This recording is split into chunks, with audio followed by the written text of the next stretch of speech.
Wait a second. There's not gonna be more than, it might be like 20.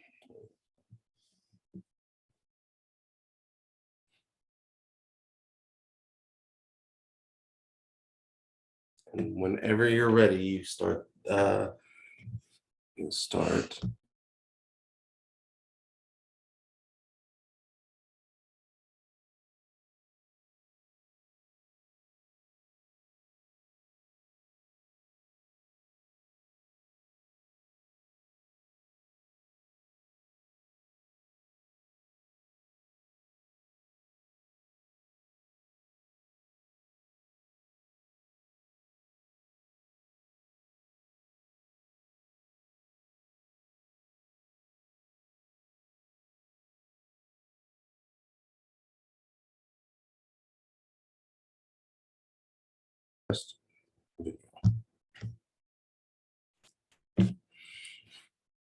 Hey everybody, if you can hear me and see me and you're ready to get started, just drop a me in the chat box. I'm going to keep this super casual but informative, and I'm also going to admit that I could talk for 2 hours. So I've got Derek next to me who's going to keep me on track so that I don't ramble. So yeah, there are some things that we want to kind of keep structured for this, primarily for the replays for people who didn't get to make the live call. I do want to keep it organized for the most part so that's easy to resort back to. So first of all, I'm Autumn Cleveland. I'm a pro figure athlete. I have been competing for like 20 years, literally. I have a lot of other experience within the sport. I do want to clarify first that I'm not a judge. I know a lot of people are a little bit confused by that. I have test judged in the past for experience, but I'm not actually a judge. So everything that I'm pulling from is from my own experience, as well as what judges have shared with us, either at our posing clinics, or a lot of judges are putting information out on their social media. So I've pulled some things from their mouths since I don't feel qualified to speak for them.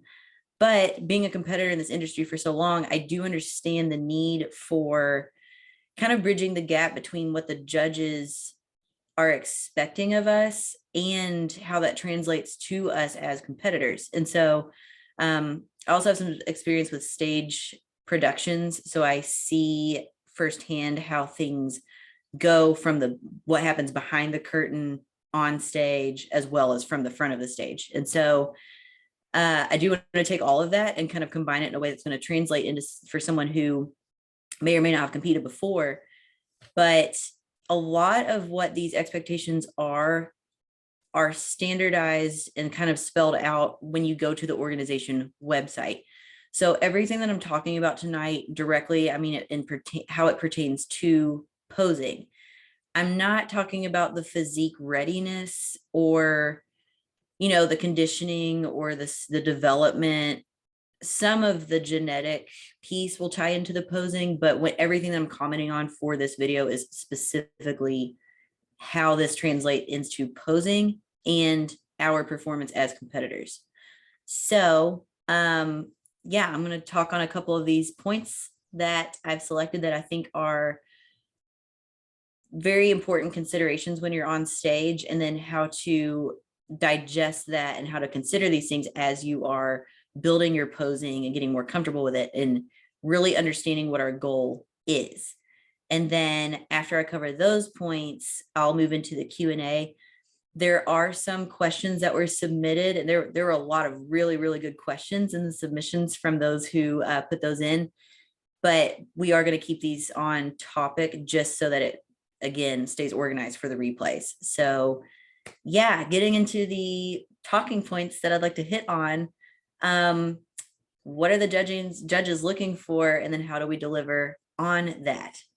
And that is a broad question, but we can narrow it down into some highlight points of what the judges are looking for. So again, I'm not talking about specifically like what your physique should come in like, but in terms of posing, each division has a different standard of posing, as well as different highlight points that we as competitors want to show. And so For bikini, that is stated more as like an hourglass shape or more of a sort of an X shape. And so with the posing, we do want that to be very soft and feminine and curvy with shape. We also want to see that in figure, but what we'd like to see more of is a V shape. Here's my cat's tail. So the figure standard is more of a broad shoulder, V-shaped lats that tied down into that more extreme V taper that we see in every single pose.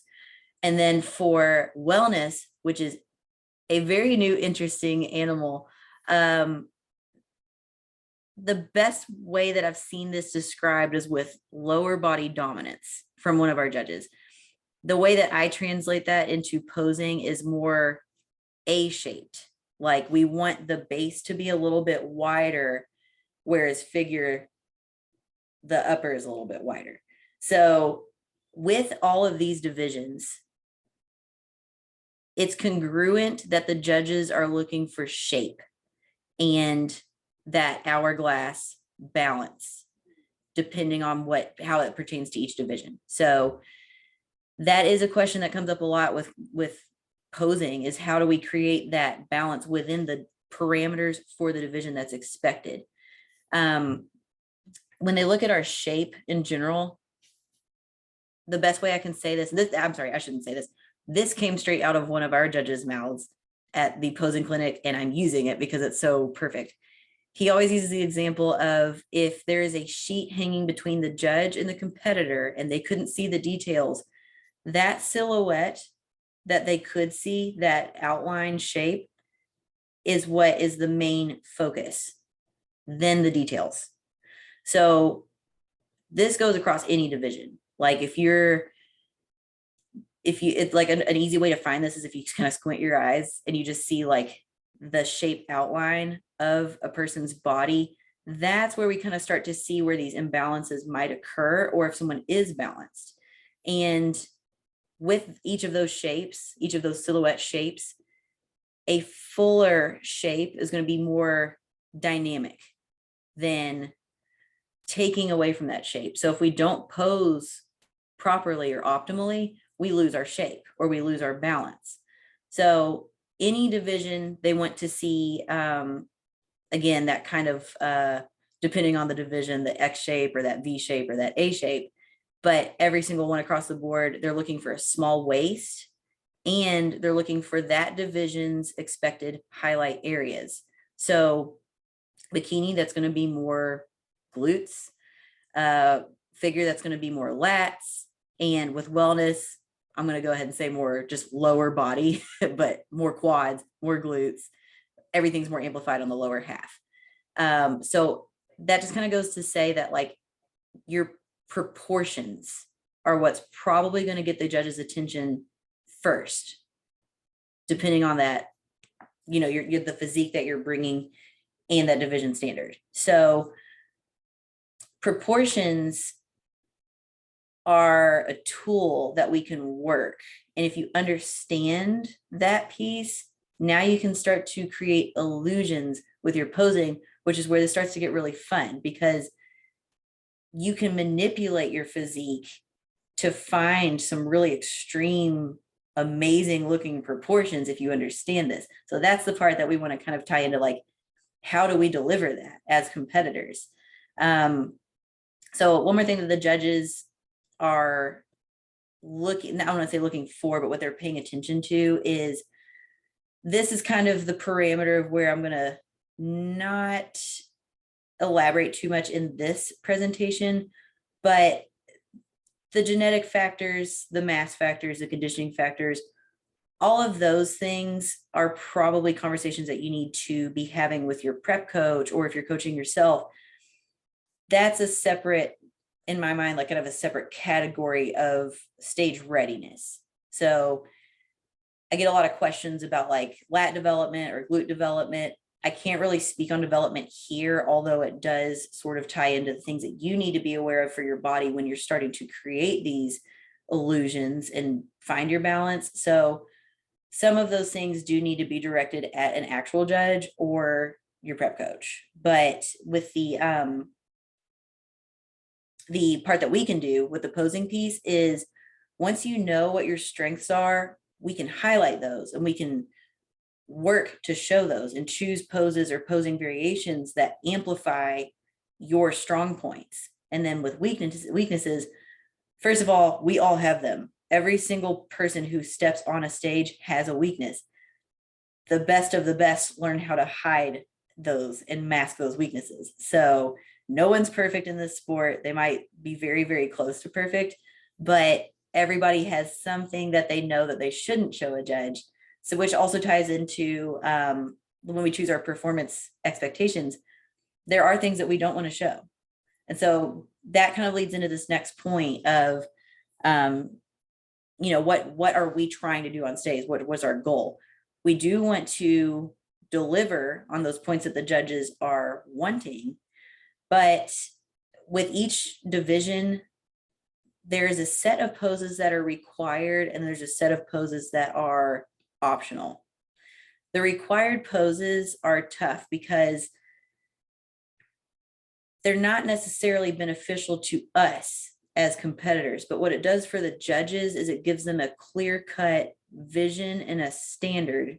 And the analogy that I've always used is that it's easier to compare apples to apples than it is to compare an orange to a banana to an apple, whatever.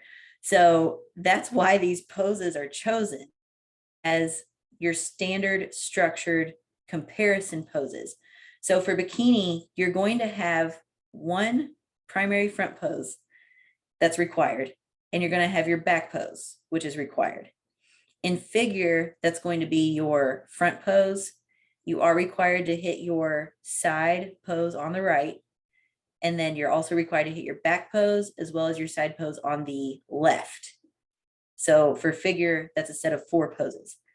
For wellness, you're also required to hit your front pose, primary front pose variation, your side pose on the right, your back pose, and your side pose on the left. So wellness also has 4 mandatory comparison poses. What that means is we have to execute those whether we like it or not. But what we can do is we can find those slight alterations and variations to bring our best look for our physique within those required standard poses. Then there's the presentation where some of the things are required and each division is a little bit different. So I would say to resort to the organization website that describes this. But essentially the presentation is your opportunity to show your best, and you can use some of the comparison required poses as your presentation and there's no penalty whatsoever, but you're not required to hit every single one of those poses. And you also have the freedom to incorporate some really awesome, more flattering poses for yourself. So with your presentation, in my opinion, you should only be choosing poses that make you look incredible. And if it doesn't, omit it. Just toss it out. If it's not a required pose, then it's just like shopping. Like if you're going to spend money on an outfit, it should at least make you feel good or look good. There's probably other situations where that's not the case, but like, I'm not going to go spend $500 on an outfit that makes me look kind of okay. I better just, it may or maybe look like amazing and feel amazing. I'm going to wear the crap out of that outfit. Like I'm going to wear a ball gown around the house if I'm going to spend money on it, but I'm not going to spend money on something that makes me question myself or that makes me feel bad about myself or nervous. So when you choose your poses, they should be your absolute best highlight poses, exposing you in the most flattering way. And I am going to pull a reference from one of our judges here, and it kind of ties into the like all 3 divisions, what they want to see clear across the board. Oh, I've lost it already. Okay, having a feminine physique with curves and basically the femininity piece. So the shapeliness, the flowing poses, the ones that are more Like in figure, you might see more of the angled poses utilized. Wellness is pretty curvy to begin with, but there might be some other front pose variation stances that aren't necessarily what someone would use in their comparison, but it's still a killer front pose variation or even a side pose. And you'll notice this a lot in bikini too. Someone might have two alternate front poses that they may use for comparisons, and then they may use one or both in their presentation. If you are in one of the divisions that allows you to choose which side you hit your front pose on, like bikini, and now wellness is now allowed to do either side for their front pose. When you're choosing your pose itself, it should be your best looking side. I'm hesitant to say dominant side because sometimes it doesn't match in what is easy to execute and manage.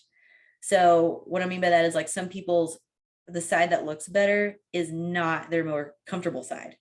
If you're lucky, it matches up. Like your best side is also your more manageable side. That's a little bit tough because sometimes you do need to learn the pose up front in order to figure, like, to know what to control to make it manageable and then compare how they both look. Some people physically cannot sustain the pose that looks best. So that's where I would say it gets more into the individual adjustments. But when you're creating your presentation, that is your chance to really show everybody what your best is and what you've worked so hard on. So the tricky part with presentation is there is a limit on time. And this is going to tie into one of the questions later that I got that I thought was really good. But I think it's important to also note that not all poses that do fit into your presentation need to be utilized. More isn't necessarily better. And so it's better to select less poses and choose them wisely so that you have time to execute them and hold them, to not overcomplicate your presentation and still make it easy for you, because you don't want to make it a stressor for yourself when it's not even, doesn't need to be.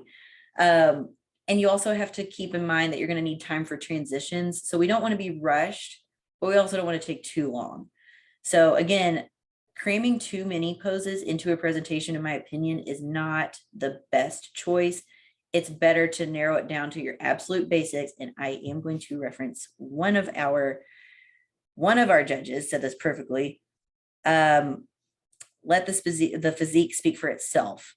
So a routine doesn't need to be really long or elaborate if you bring the physique. If your body looks as it should and you choose select poses that only show your best, there's no need to bring more poses to the presentation to let your body speak for itself. So I thought that was a perfect way to say that.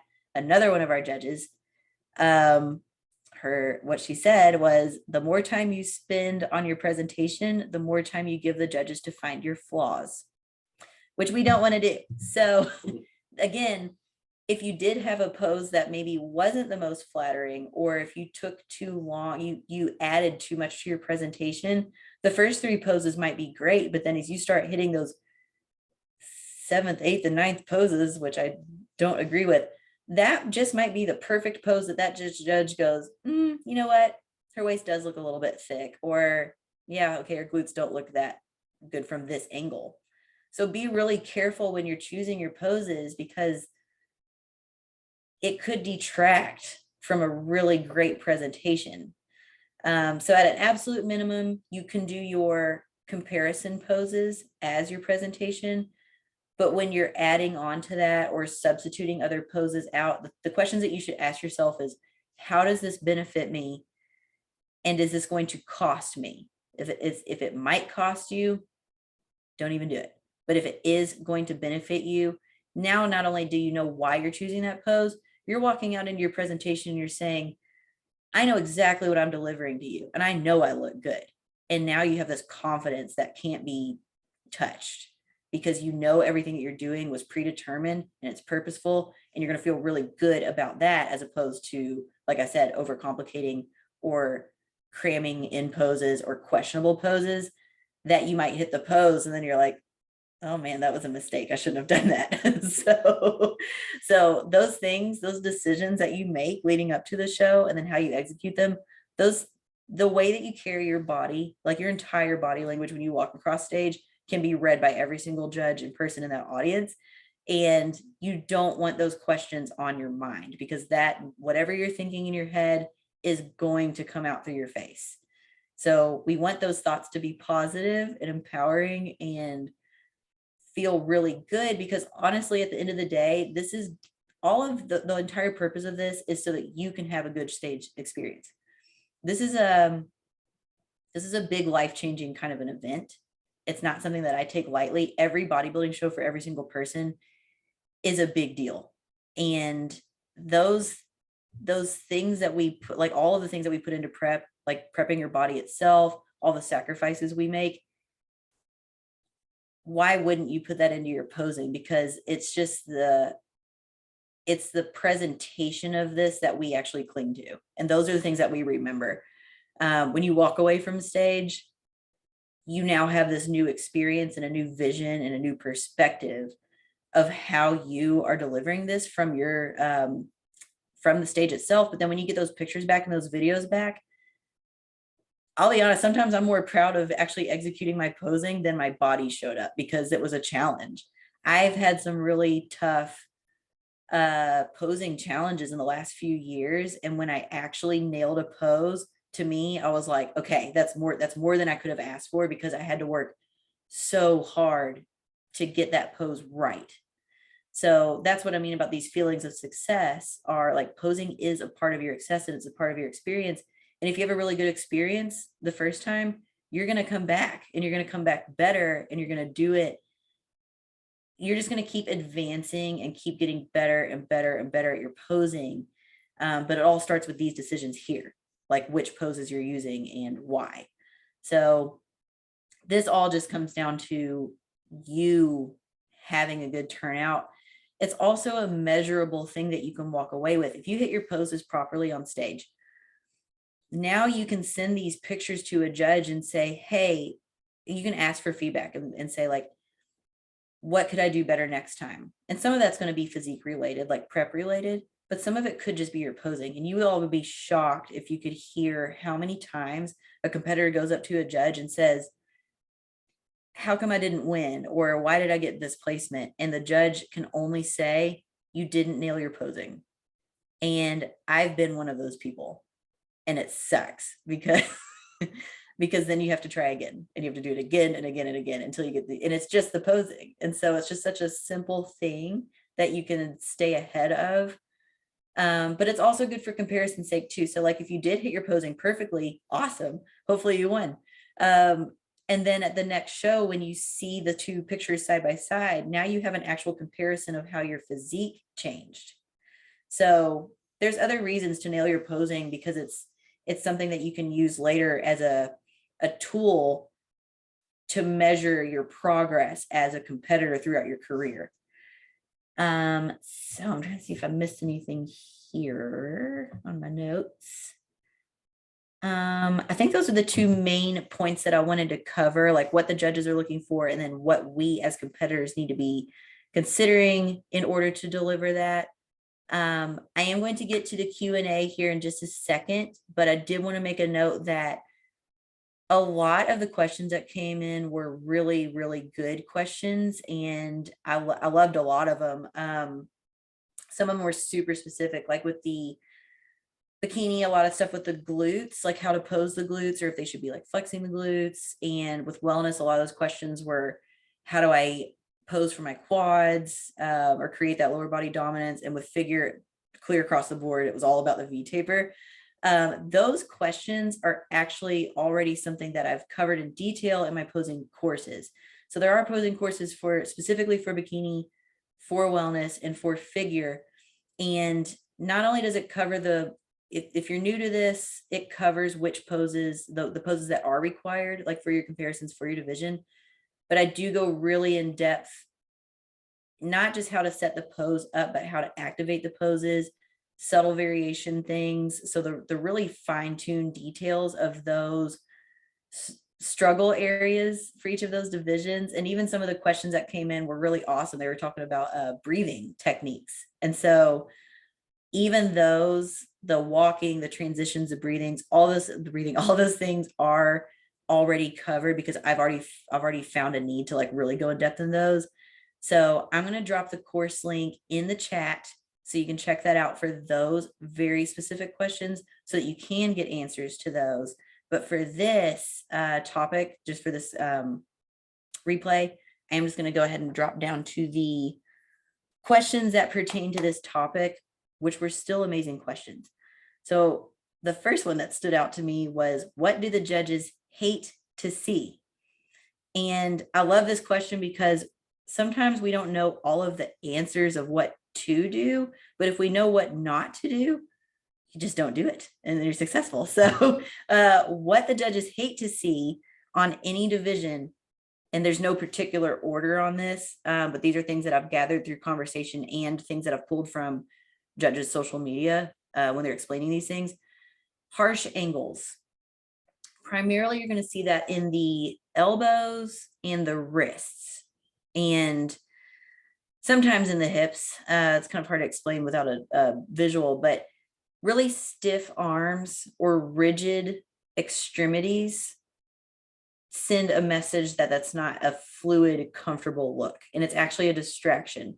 So you can land a pose pretty well, but you can also detract from it if you don't frame your arms nicely and easy. And so they don't want to see those distracting, like even with women's physique, like they call them like choppy arms or like goalie posts, like really stiff arms for bikini. Like we don't want that. And for figure, we don't want like really bent elbows.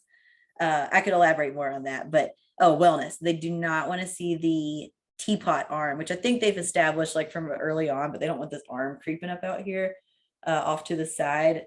I actually haven't seen much of that this year, so I think that's pretty understood. Pinched shoulder blades. No division whatsoever, including bikini, should ever have the shoulder blades pulled back. The shoulders should be neutral for most divisions, except for figure. When you get into the more muscularly dominant divisions, actually, I'm just going to rephrase that. Basically, bikini and wellness should just have pretty much neutral shoulder position, shoulder blade position. All of the other divisions, you will have to have more shoulder blade control, but nobody should be pinching their shoulder blades whatsoever. Leaning forward, and this, I'm going to kind of separate this into different divisional considerations. So when I say leaning forward for bikini, what I specifically mean is leaning forward in the back pose to where you look like you're bent over. That's a huge no-no. It's not beneficial to you. The judges don't want to see it. And it's just not a flattering professional look. It's not tasteful. But also remember that the judges sit below the stage. So if you're on stage, the judges sit lower. So what they see, whatever is closest to them already appears wider. If the judges look up and your hips are closer than your head to their perspective, your hips already look wide. We don't need them to look even wider. What we need to do is actually balance your upper body so that we create the illusion that your upper body and your hips are the same balance, that hourglass shape. Even with wellness, even though we do want that kind of lower body dominant shape, we still want to erect the posture and not bend over. We don't want to lean into the pose. You still need to arch and project your chest up. And then with figure, leaning forward, I do see some people who they kind of come from this idea that because the judges do sit lower and that we do need the lats to be more dominant or the upper body be more dominant, they think that they need to lean inward down toward the floor. And I personally disagree with that. I still think neutral is best. Leaning forward might make your lats or delts appear differently, but it can sacrifice the overall pose itself because it kind of creates this like concave posture, which we don't want that either. But especially in the back pose for figure, neutral isn't quite sufficient, and we definitely don't want to lean forward. If anything, we want to lean back for the same reason that the judges are lower. And so if we want to create a wider look for figure, we need to really throw it back toward the judges back there. We don't want to lean, we don't even want to be neutral, but we definitely don't want to lean forward because that's only going to make the upper body appear even smaller in comparison to the hips. So leaning, huge no-no. Neutral is always best, possibly leaning back a little bit in the upper body. I actually just picked up on this and I'm really glad that I found it because I get this question almost weekly. Judges do not want to see squeezed glutes in the divisions that femininity is expected to dominate. And so what I mean by that is if your division requires a high level of conditioning and development, like women's bodybuilding or physique, squeezing the glutes may be something that you need to do. I'm not specifically talking about those divisions. When we talk about figure, which needs to be less conditioned than physique, and then when we talk about wellness and bikini, which needs to be even less conditioned than physique for sure, squeezing the glutes can actually distort the shape, and it's different for each person. And so that shape distortion could go from a really flattering oval shape or like really nice round shape. And if you squeeze the glutes, it can turn boxy. Like you get these, it's almost like a butterfly shape. Like I hate to like use this, but like men's bodybuilding, they have like butterfly shaped glutes because they are really contracting their glutes. But you see what I mean by that kind of edge.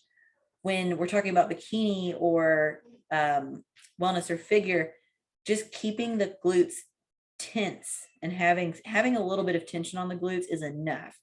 We don't need to squeeze and really contract the glutes hard. The other thing that can happen is it kind of turns into this, like for some people, like I have more upper glute medius development than I do lower. And if I were to squeeze my glutes, it would turn into like this kind of apple shape, which I don't like.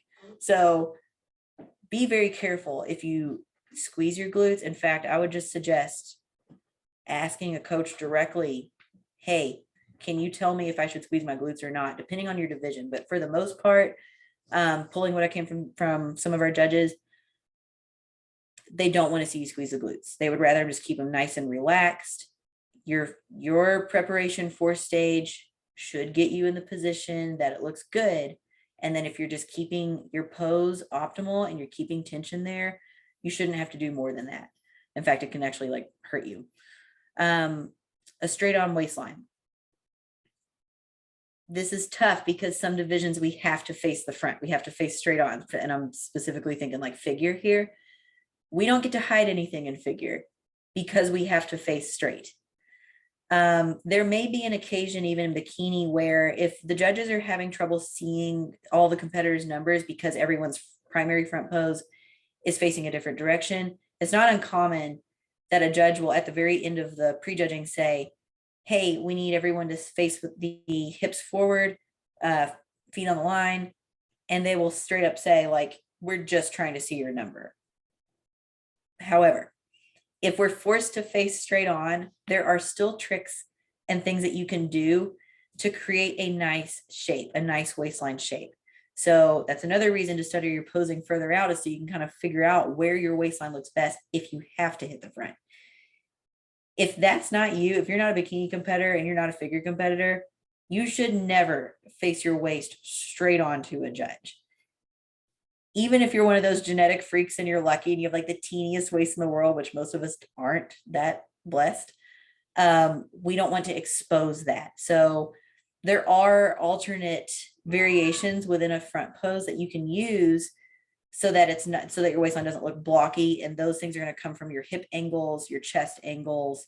But try to avoid at all costs just standing straight onto a judge unless they ask you to. If they ask you to, do it, but also know your tricks to amplify your body's shape in a flattering way.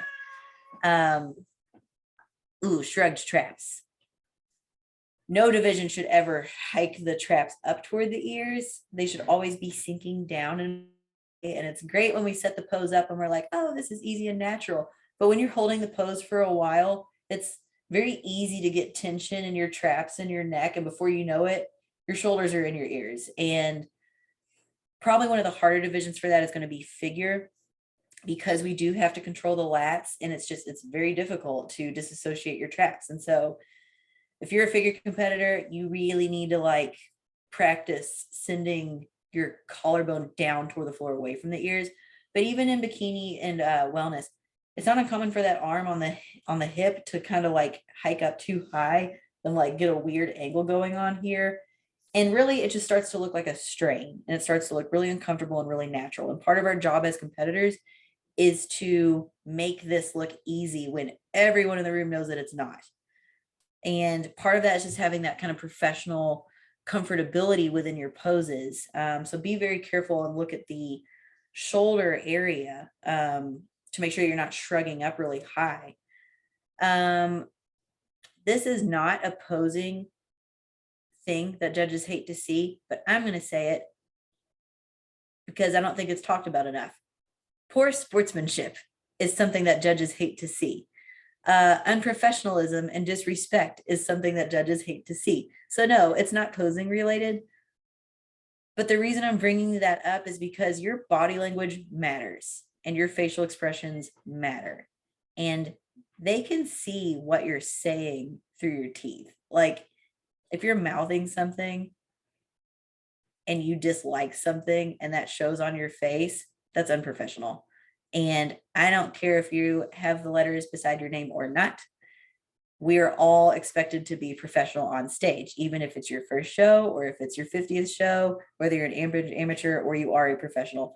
How you carry yourself across that stage from the minute your foot hits the top of that step to the last step behind that curtain, it's our job to carry ourselves well with good sportsmanship, with good behavior, respect to the athletes and the judges and everyone involved, and mostly respect to yourself.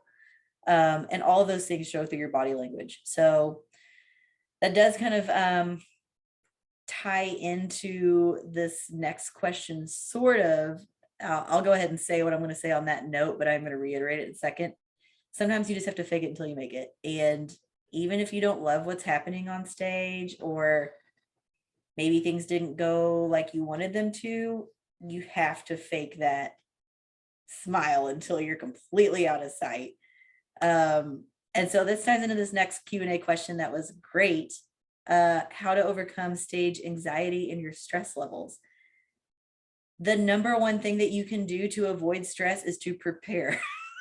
So if you don't want to be stressed about your posing, prepare by learning it further out so that you can practice, over practice. You can never practice your posing too much or too long or too early, in my opinion. The further you learn your poses out, the more comfortable you're going to be.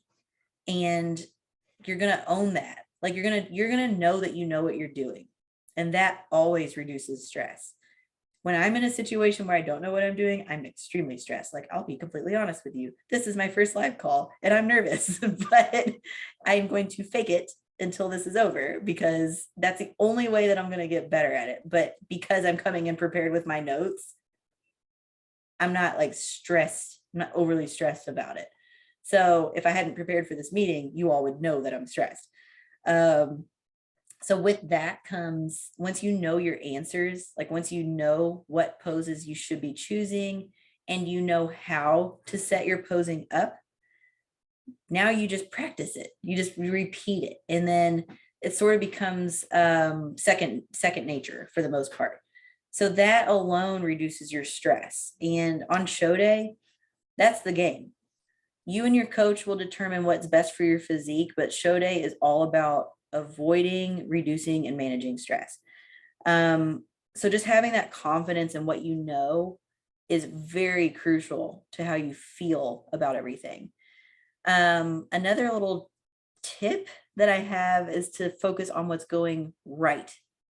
So not just, this is something that I do, and this is what I have my own competition prep clients do, my posing clients.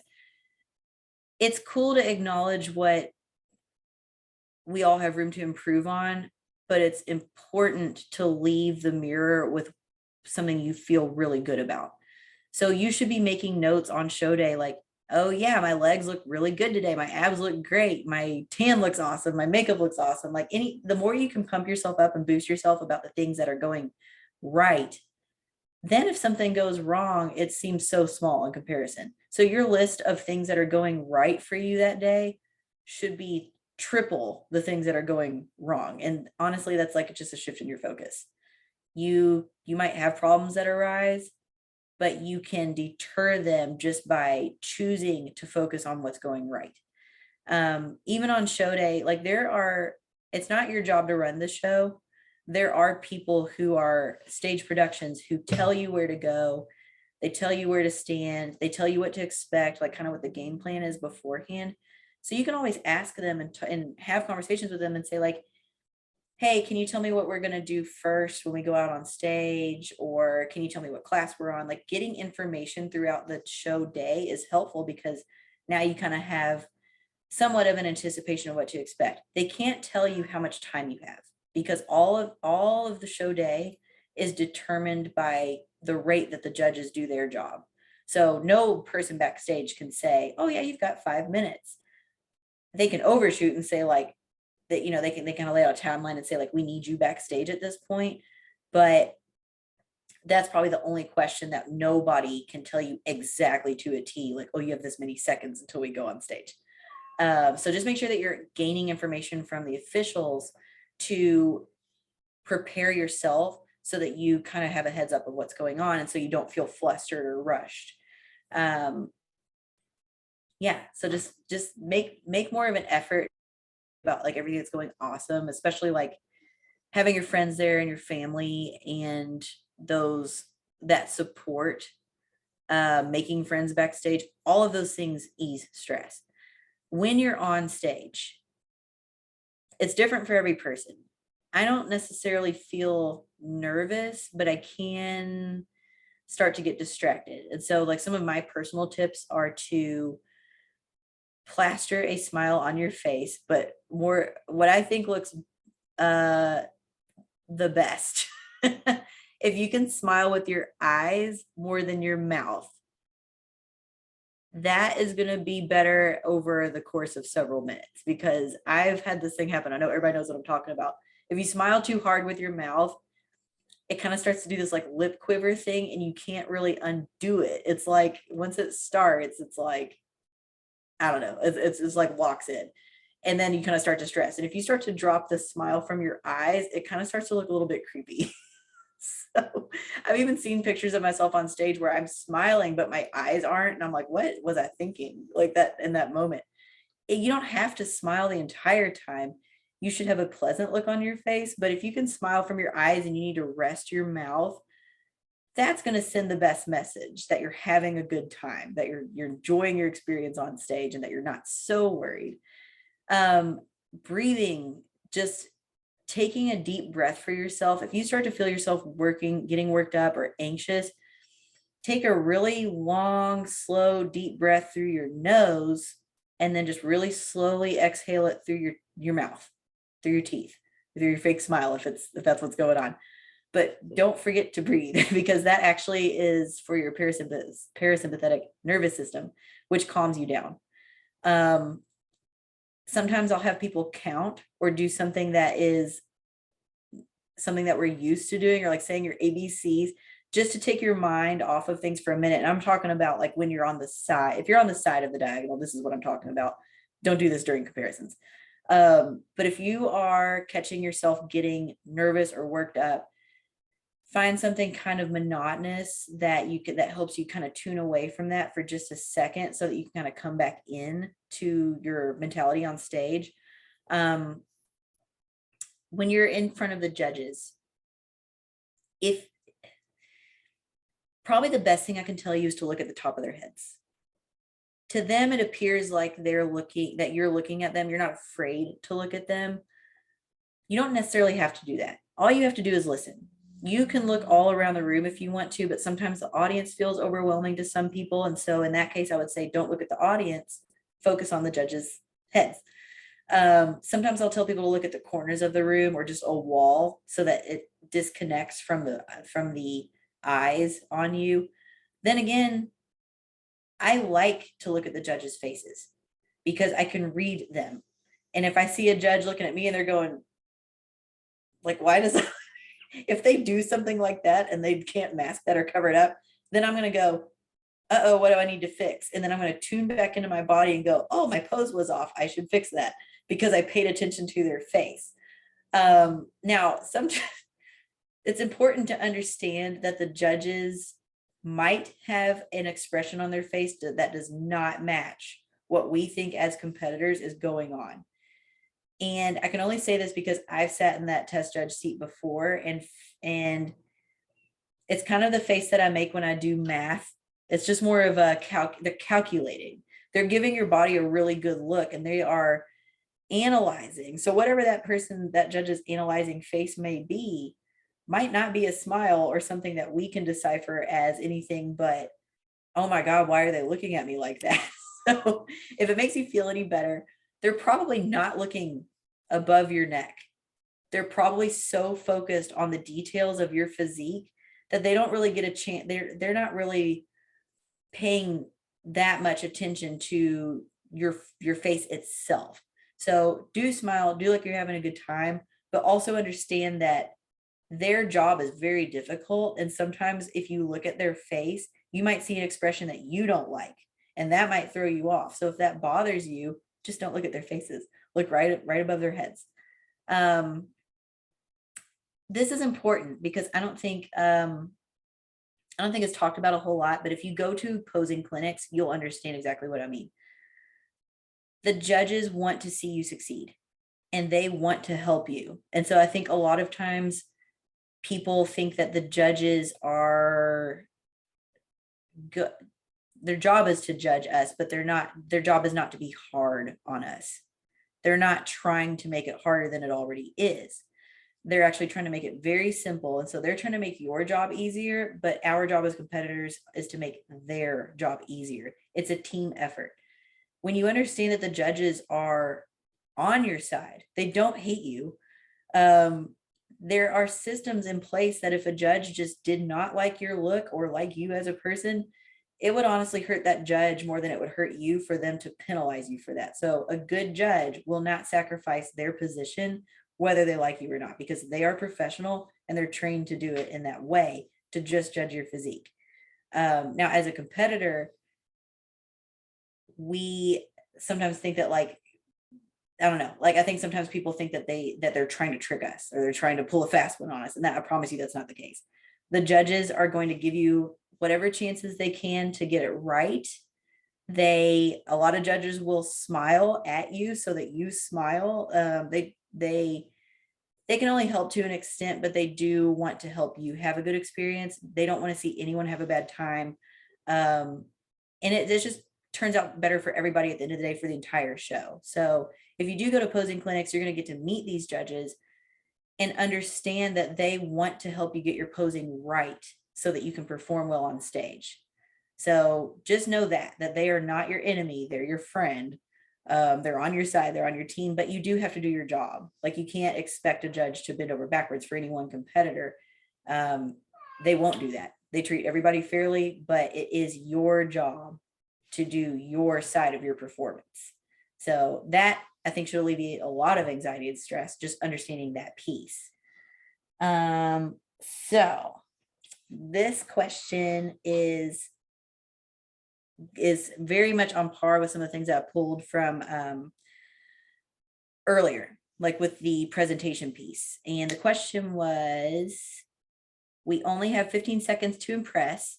So what poses should we focus on with our individual presentation? So most of that I talked about earlier, but I'm just going to say it one more time. The poses that look the best are the ones that you should choose. And if it doesn't make you look your best, save it for later or just toss it out. So again, only things that make your physique look amplified and look amazing.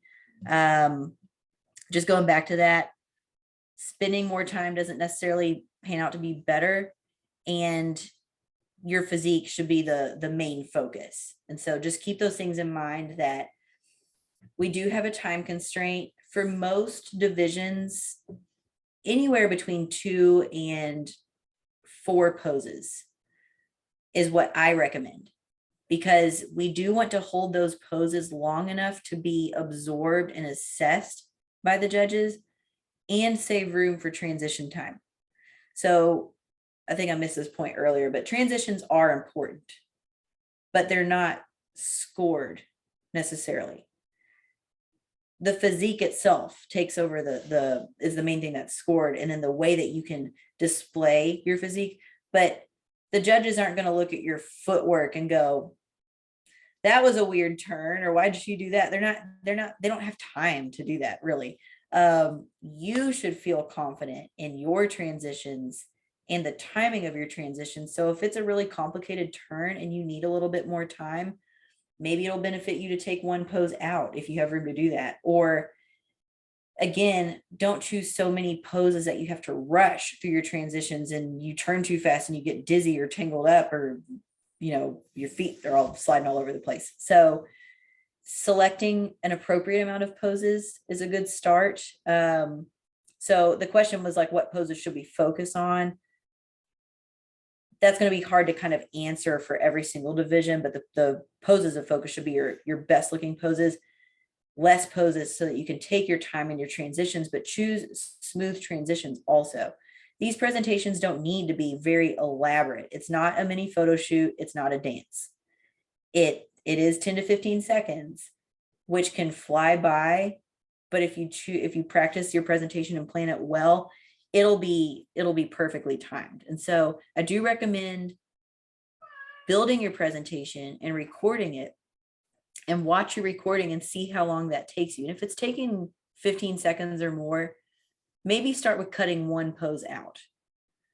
And then if you do cut that pose out, it should fit within that 10 to 15 second window. But if it's even pushing it, don't be afraid to cut another pose out, because you're still going to need time to transition and sign off.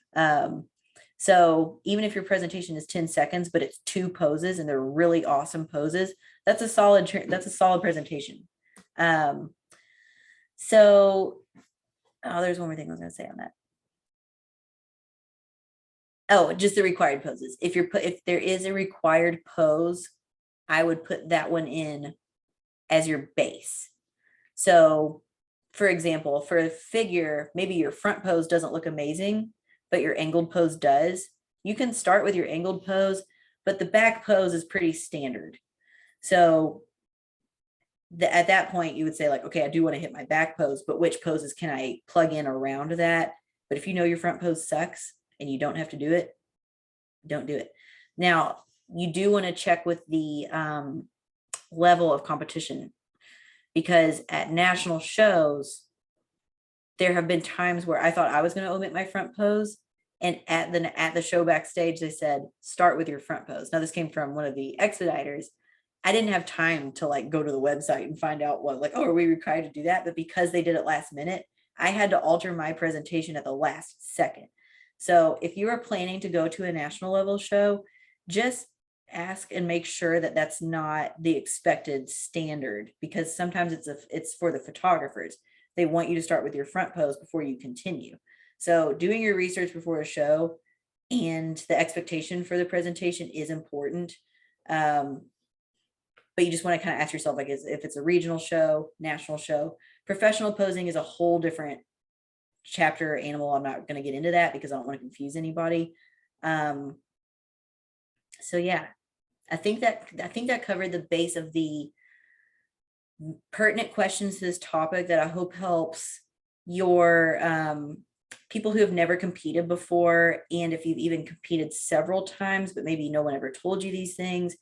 If anything, I hope this just sort of helps translate some of the things that you found as resources or from YouTube or like social media, and kind of starts to give you more of a direct idea of what just consideration points. And so take some of the things that I've said and start to ask these questions. Ask your coach, definitely ask a judge. I personally, if I resort to someone to help me with posing and stage performance expectations, it is straight from a judge's mouth. And then if I'm hiring a professional or working with someone who's going to teach me, I make sure that they are getting their resource from a judge's mouth. So for example, if I reach out to someone for posing help, or like my coach, I know my coach has talked about these things with judges. So I trust him to help me see if my poses are accurate. So the reason I'm saying that is that there's just a lot of information out there. It can be really confusing, and it also might be inaccurate. So that's what I recommend. Raise these questions, take these points of consideration, discuss with your judges. If you don't have direct access to a judge, make sure that your coach does, or that your posing coach does, or whoever your friend is, make sure that they can actually like link that back to a judge. So yeah, thanks for attending this. If you got to make the live version of it, check for the replays if you missed it, or if you just want to kind of go back and check some of these points. If you do check out the posing course link that I dropped in this chat, also know that for posing course members, I will be doing another live call on April 25th. So for course members, that live call is going to be basically an Ask Me Anything. So those topics, some of those specific questions that you all had about the how to engage the lats, the breathing stuff, those are things that I can dive more in depth in for my posing course members, which will be here in a few weeks. And so, yeah, I'm going to send the replay link out in the email. Thank you for listening to all of this. And I really hope that this helped all of you and that you have a really awesome stage experience.